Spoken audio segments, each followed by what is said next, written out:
Olá, meus amigos, sejam todos muito bem-vindos ao canal Politizando. Eu sou o William Jacob e vamos falar aqui de um deputado bolsonarista, esses extremistas, radical. Muitos dizem que é o Nicolas Ferreira de Goiás, já que o Nicolas original é do meu estado, meu Deus do céu, de Minas Gerais, para nossa vergonha, diga-se de passagem. E o Gustavo Gayer, que é o Nicolas de Goiás, pode se dar muito mal se for condenado por crime de racismo contra o ministro Silvio Almeida. E a denúncia já foi feita pela PGR ao STF. Será que teremos, um novo condenado, por aí? Falarei também aqui do PSDB, que tenta desesperadamente retomar o seu poder histórico em São Paulo. PSDB que dominou o estado por muitos e muitos anos, aí perdeu o governo no ano passado para o Tarcísio, que é do Republicanos, perdeu também, a prefeitura tinha até ganhado, o Bruno Covas venceu a disputa, mas infelizmente veio a falecer pouco tempo depois, e o Ricardo Nunes, que é do MDB, assumiu. E vamos ver agora como é que vai ser a movimentação do PSDB, que cogita levar alguns nomes para o partido. Já foi cogitado no passado a Tabata Amaral, agora estão falando de novo nela. Será que para tentar a filiação? Eu acho muito difícil isso nesse momento, mas será que apoiar a Tabata visando cargos? Vamos falar sobre isso, mas antes quero pedir a sua ajuda. Chegou no canal, viu que não está inscrito? Se puder, se inscreva, nos dê essa força, ativa o sininho das notificações, deixa like se gostar do vídeo, se não gostar, dislike, comenta, compartilha, espalha. Vamos trazer mais pessoas para cá, porque aqui nós lutamos por um Brasil melhor. Pessoal, o seguinte, o Gustavo Gayer é aquele deputado bolsonarista que recentemente foi palco de duas polêmicas. Uma é quando ele ameaçou a filha caso ela se saísse bem no Enem. Naquele delírio, de que o Enem é um exame esquerdista, comunista, do pessoal que vê comunismo até embaixo da mesa. Abriu a porta, o comunista aqui. O pessoal, eles chegam ao ponto, ao cúmulo de achar, por exemplo, chamaram o Mourão de comunista. Falei num vídeo recentemente, porque o Mourão garantiu a posse do Lula. Ô, comunista, não pode e tal. O Dória, lá, quando governador de São Paulo, foi chamado de comunista porque fez aposta na vacina e criticava algumas decisões, nem todas, do governo Bolsonaro, mas ou criticou o mito, é comunista. E o Dória, se tem uma pessoa que era querida pelo mercado financeiro, era o Dória. Mas para os bolsonaristas radicais e delirantes, comunista. Rede Globo também é comunista para eles, Folha de São Paulo e tudo mais, sendo que essas duas, vamos chamar a emissora e a Folha, esses órgãos da imprensa são um porta-voz, garganta de aluguel do sistema financeiro, mas para os bolsonaristas, comunista. E o Enem não é diferente. Aí o Gustavo fez um vídeo lá na Câmara dos Deputados, na verdade, foi gravado, o vídeo circulou, dele dizendo que ia punir a filha se ela fosse bem no Enem.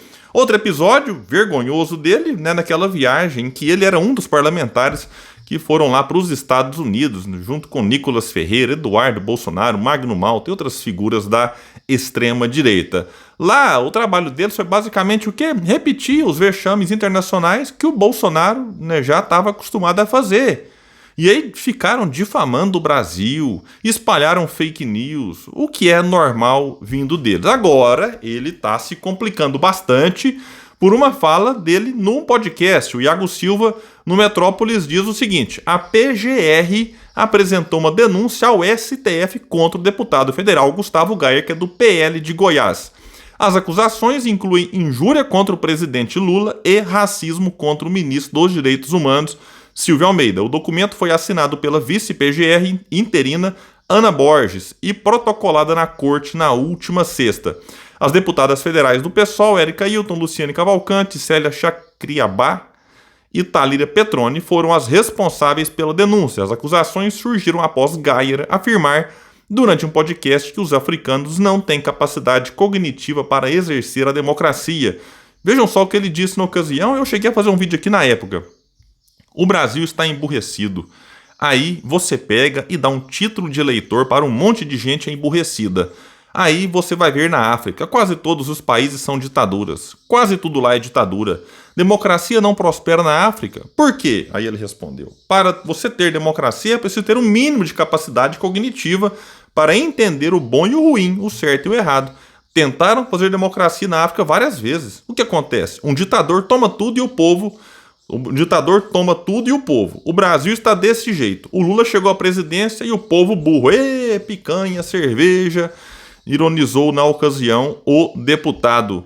No documento enviado ao STF, a PGR alega que Geyer incentivou e instigou a discriminação e o preconceito de raça, cor e procedência nacional.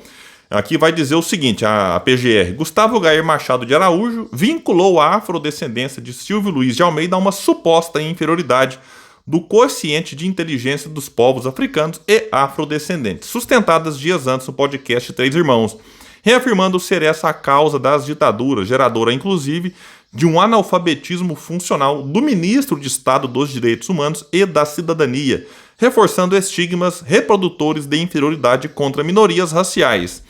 O apresentador do podcast, um deles, o Rodrigo Arantes, também foi denunciado por racismo e, segundo a PGR, os dois praticaram, induziram e incitaram a discriminação e o preconceito de raça, cor e procedência nacional contra todo o povo africano, fazendo por intermédio de meio de comunicação social e publicação na rede social YouTube, tendo o podcast alcançado cerca de 14 mil visualizações, dispersando ideias racistas e segregacionistas, inferiorizando e desumanizando negros e afrodescendentes ao compará-los a macacos. Então tá aí, é uma fala nojenta, repulsiva, e ainda bem que alguma coisa está sendo feita, não ficou por isso mesmo, até agora. Pode ser também que o STF entenda que faz parte isso aqui, será que vão passar pano para isso?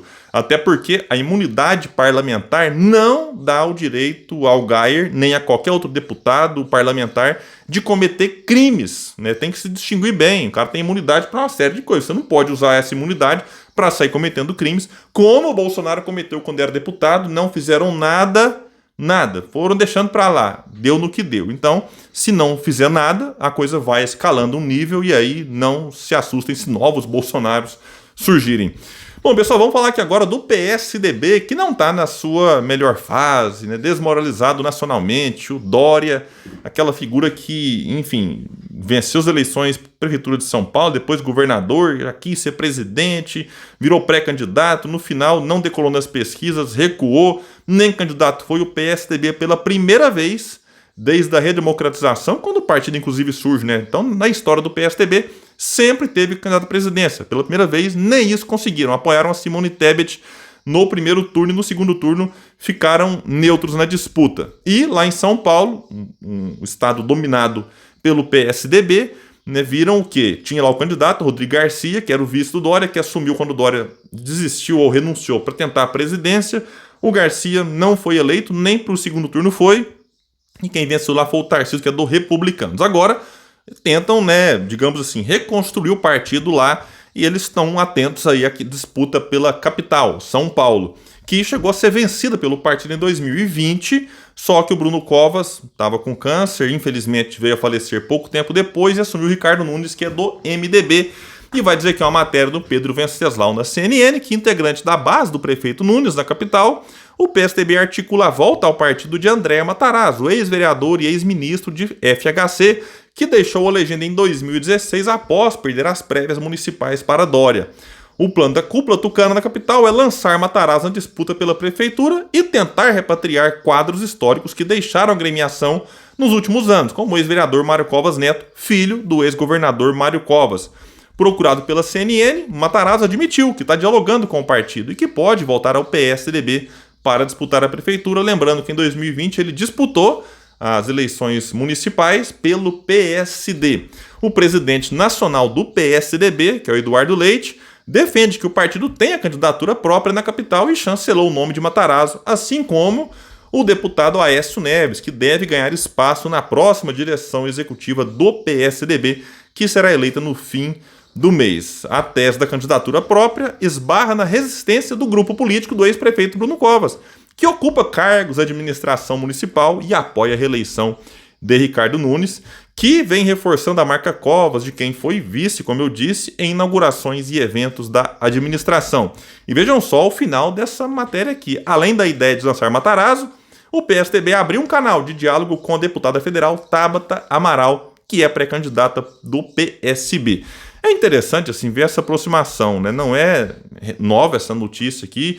Chegaram a especular a Tabata Amaral no PSDB quando ela saiu do PDT num processo em que ela votou a favor da reforma da Previdência do Bolsonaro.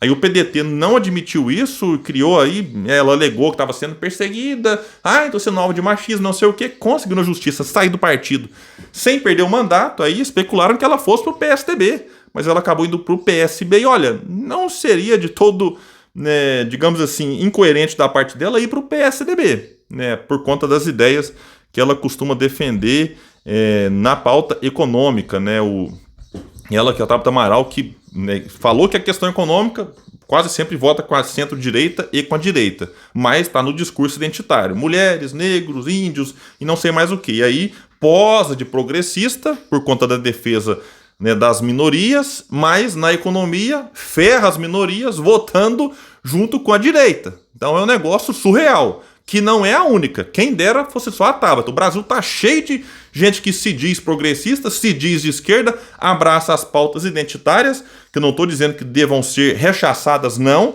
mas a confusão é, abraçam as pautas identitárias, posam como preocupados com os povos originários, preocupados com os negros, com as mulheres, com os LGBT, mas na hora de votar na economia, ferra o povo, ferra os negros, enfim, LGBT, ferra todo mundo. Enfim, nessa, por exemplo, reforma da Previdência. Prejudicou todo mundo que mais precisava. Mas aí, na hora de fazer o discurso, tá lá, Tabata Amaral, a progressistinha querida enfim, de muitos por aí. E ela, insisto, infelizmente, não é a única. Mas eu duvido que ela deixe o PSB agora para ir pro PSDB. Cogitam, inclusive, o Datena entrar como vice dela, o Datena que estava no PDT, ficou pouco tempo por lá, mas deve ser o 59º partido da Datena. Agora o Datena, segundo muitos falam, pode ser que vá até para o PSB, montar lá uma chapa pura, já que o PDT tende a apoiar a eleição de Guilherme Boulos na capital paulista. Então vamos ver o que vai acontecer por lá, a gente vai ficar atento, qualquer novidade trago para vocês. Pessoal, então é isso, quem puder compartilha o vídeo, espalha, vamos trazer mais pessoas para cá, porque aqui nós lutamos por um Brasil melhor. Valeu, gente, até mais!